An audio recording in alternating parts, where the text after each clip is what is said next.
বন্ধুরা, আজকের ব্লগে সবাই কে কে কচু খেতে ভালোবাসে সেটা বলি। এই আমার পিছনে দেখছো কচু, এই সেটা তো আমরা পাতাটাও বড়া বানিয়ে খাই, আর এটার নিচে যেটা কচু থাকে সেটাও খাই, আর এটা লতি বাইরে এটাই খাই। মানে বলতে গেলে আমরা পুরো গাছটাই খাই। কিন্তু এই জায়গাটা হচ্ছে বিহার। আমি বলেছিলাম আমি ভালোবেসে বিয়ে করেছি, তো এটা হচ্ছে বিহার।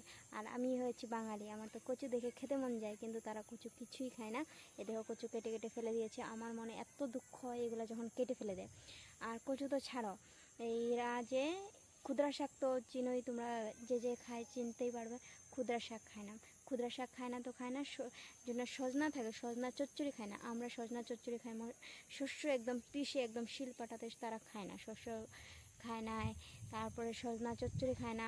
মাছে আলু দেয় না, সেটাও ছাড়াও। আর মাংসে আলু দেয় না। তারা রান্না বাড়া একদম, তারা ভাবে অনেকে ভালো তোরা রান্না বাড়া করে, কিন্তু তারা রান্না আমার তো ভালো লাগে না।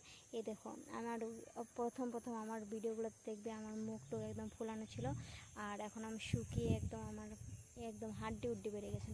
কিন্তু ওরা ভাবে কি অনেক ভালো খাবার বানায়, কিন্তু আমি বাঙালি। আর বাঙালি জানতেই পারো মশলা খায়।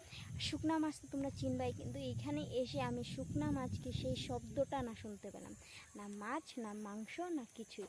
এখানে তো ওরা তো বৈষ্ণব হয়ে যাওয়া ভালো ছিল, তো গলাতে তো কণ্ঠি উঠি নেয় না, কৃষ্ণ নাম নয় না, কিছু না, কিন্তু তারা মাছ মাংস খায় না। আর আমাকে কমেন্ট করো যে যে মাছ মাংস খায় না, ওরাও ভালোই, কিন্তু ভগবানের নাম নিয়ে তারপরে না খাওয়াটা ভালো। কিন্তু এমনি কে মাছ মাংস খায় না তো খায় না, কেউ কে খাওয়ায় না। এই দেখো আমার হাতের নস টস বেরিয়ে গেছে এখানে এসে। আর ওই যে কচুটা আমার অনেক খেতে ভালোবাসি। আর মিষ্টি লাউ তো চিনতেই পারো বন্ধুরা।